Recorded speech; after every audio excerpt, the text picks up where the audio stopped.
as I said, it's a practice. So you have to live it. The food you're eating, is it over-processed? Did any animal die for this food? Guys, why have we accepted death so freely and open with open hearts and use our religion to justify why we're killing animals, why we are treating earth like this, putting pollution everywhere, throwing see people driving on the highway, they're throwing papers and things out the car window. Instead of taking the stuff, you drank your cool drink, keep it in your car. You're not being harmonious with the universe when you're throwing things out like that. You're not being harmonious. You see what I'm trying to say?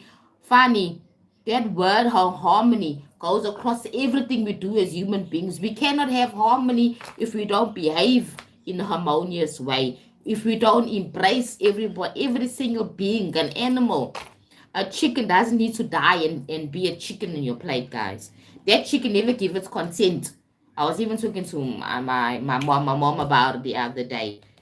You like your ribs. Did that animal say, yeah, take my ribs? Did it consent on it? You took that animal. You terrorized that animal. You put it under torture. Right? Because animals see other animals getting killed and tortured. Obviously, they're going to be afraid. Oh my God. The frequency is so low frequency if you think about it that way. Look at the avatar when they're killing animals. Do you think animals can't see the other animals getting killed? It's like you and your friends all going in the same place, right? Now you see, you hear them, the ones in front screaming and crying, and now your turn next. How do you feel?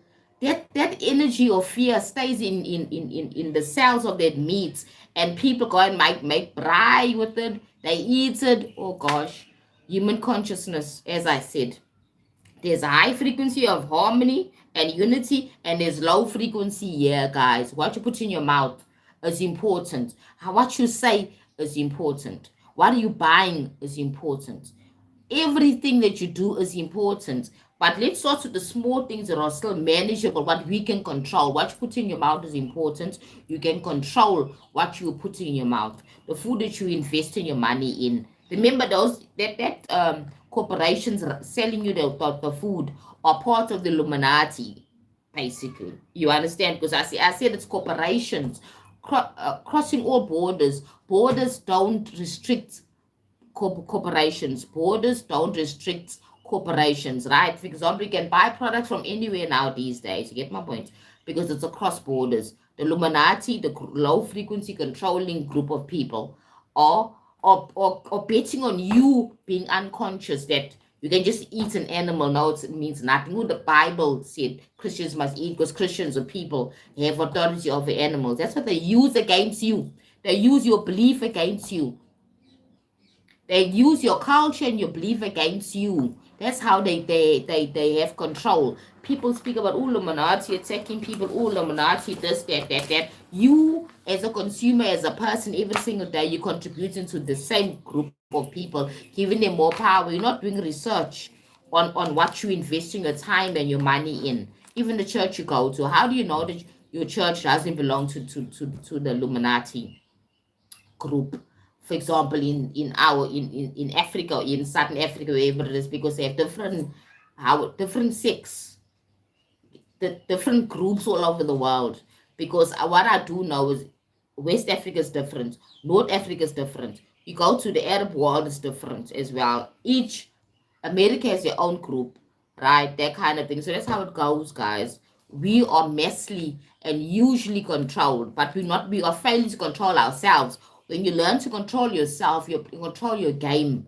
When you learn to control your consciousness, right, and claim your power, we will be able to change the world.